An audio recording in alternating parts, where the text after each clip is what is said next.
So let's go ahead and get started.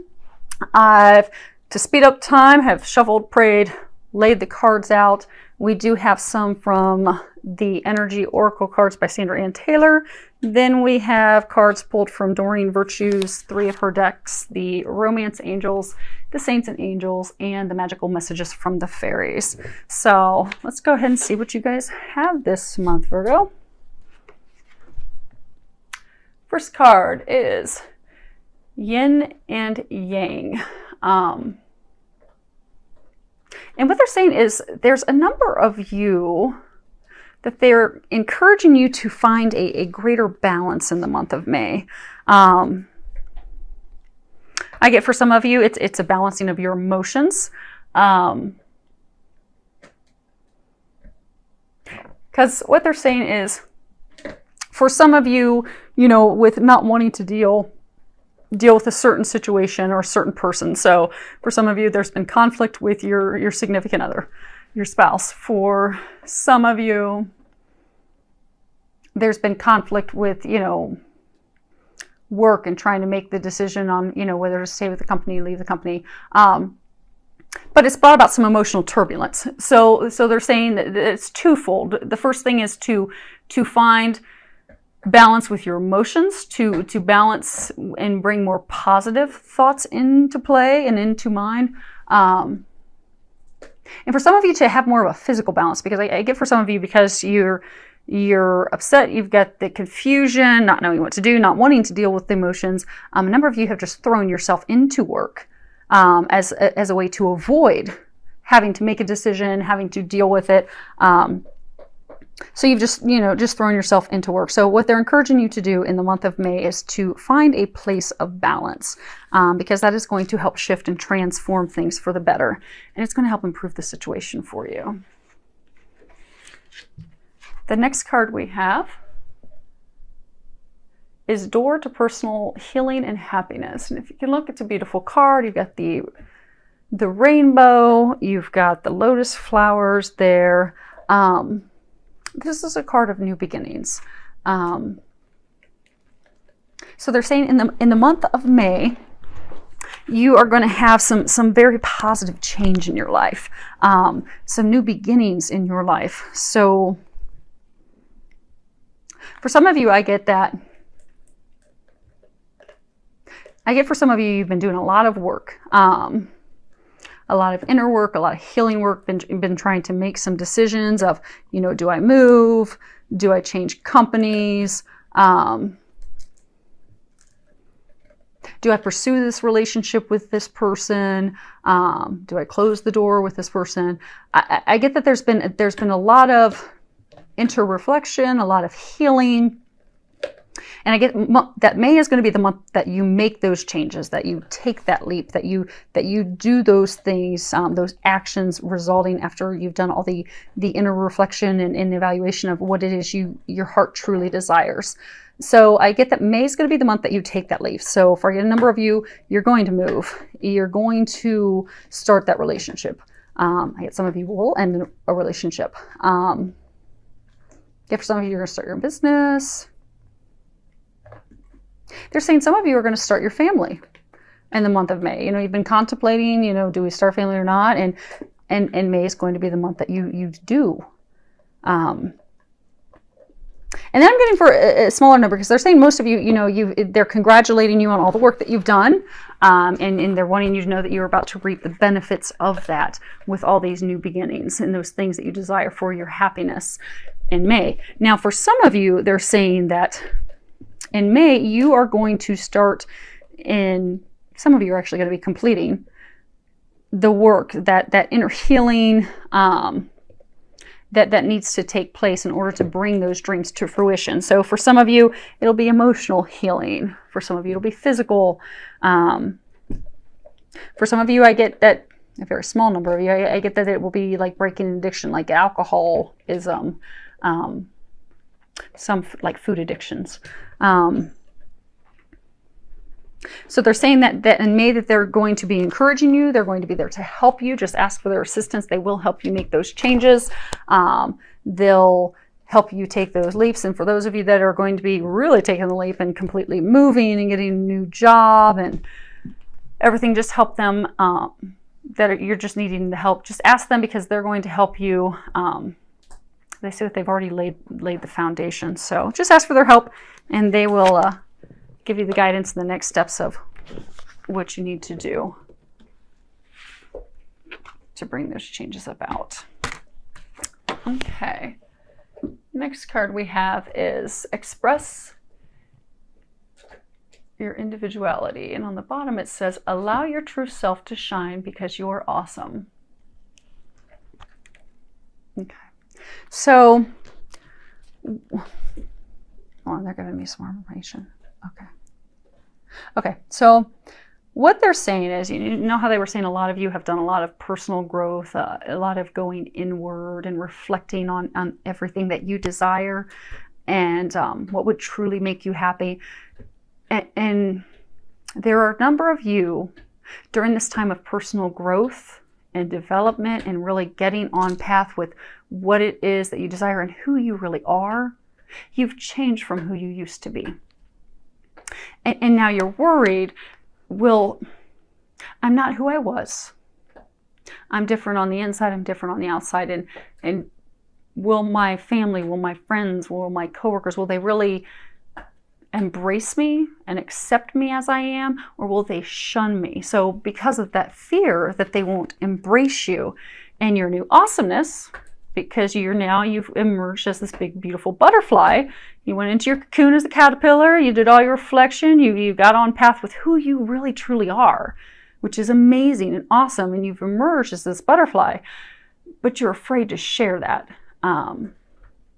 They're encouraging you to share that, to let people know that, because what you're going to find is that they love you as you are. And for a number of you, I get that, you're afraid to share this with people at work because, oh my gosh, they're going to judge me. And, for a number of you, it's like, say now you're into spiritual stuff. You weren't into spiritual stuff before. For some of you, it's, maybe you're enjoyed going out to clubs and now you're just not into that and you're not into the same stuff that you and your friends were into. But I get when you share that, they're actually going to be excited that you share that, and you're going to find that you have way more in common than you realized. And for those of you at the work where you're afraid that, oh, okay, they're going to totally shun me, they're actually going to be thankful that you shared that with them. And a number of them are going to look up to you as a mentor because they're going through the same thing. And you're going to find that a number of them have been afraid to tell people. So they're going to look up to you and as a mentor to help them, to guide them. So they're saying, don't be worried at all. You're going to be completely accepted socially. You are amazing. Let your light shine. And don't worry about who you are, because everyone will love you just as you are. And for those of you, they are saying that there's a small number of you where you had a couple of friends where the things that you enjoyed doing with them no longer resonate with you at all. But they're saying it's okay to let them go, because we're all at different levels. So we're all at different levels. We all have different interests. We all grow, we all evolve, we change as we grow. But they're saying to not be afraid about those couple friends, because what they want has also changed. It's almost like you hit a fork in the path, and who you are went down one path, who they are went down another. There's not going to be any hurt feelings, any anger or anything. Everyone will know that you've all just grown, and you can let them and let that relationship go, because it served its purpose at that time. That was the relationship that you needed at that time. That's the relationship they needed at the time. But it's okay to let that go now, because you've grown, you've evolved. You're a better you. You're another upgrade into awesome. So don't feel bad about letting that relationship go, and don't hold on to that of fear that, oh my gosh, what if this crushes them? Because it won't. Because they feel and sense that you don't resonate any longer. You're just not into the same stuff anymore. They don't think badly of you. It is what it is. So you can just let that go. And then that's also going to open up for you to bring, you know, more friendship and other people into your life. But they're saying to not feel bad about that, because there won't be any hard feelings on their end toward you at all. Okay. Now the bottom row, this is talking about love. First card we have is heart-to-heart conversations. Honestly discuss your feelings with each other. So I get the number of you that are in relationships, you're married, you're in a committed relationship, you know, there's been a lot of emotional turmoil, arguments, disagreements, and I get that a lot of that has also stemmed from the conflict that has arisen because of, you know, hiding your feelings, your emotions, what you want, what you need out of the relationship, also what you desire. Because I get a number of you have just, you know, stuffed those things down to keep the other person happy. And so you've not shared that stuff. And for some of you, I get that not wanting to have the conversation, you've just totally avoided that person to try and just keep the peace, and which has just made you more unhappy and resentful and angry. And it's just, it has come now to a boiling point, is what they're saying. So in order to end the turmoil, what they're encouraging you to do is in the month of May to have those heart-to-heart conversations. Because I get, for a number of you, you're going to find that your partner has been feeling the same. And they're saying that for many of you, when you have this heart-to-heart conversation, you share, you know, your thoughts, your feelings, the things that you desire. You're going to see an immediate transformation because your partner, your spouse, they love you. They want to give you what will make you happy. You're going to need to tell them what will make you happy, though, because they're not going to read your mind. And so by telling them what it is that you need, what you desire, you know, how you've been upset and frustrated, they will transform those things to give you what you desire, what you need, and your relationship will completely turn around. But you're going to have that conversation. And I get, for a small number of you, that you're going to have that conversation, and you may need to take it to the next step to get some counseling, which then could turn things around. And I get, for a very small number of you, you're going to have heart conversations, and you may even need some external assistance, and you're just going to find that we're not on the same page anymore. And then that will continue that dialogue and conversation of, okay, well, where do we go from here? What do we do from here? But the first step is that they're encouraging you to do in May is to have that conversation.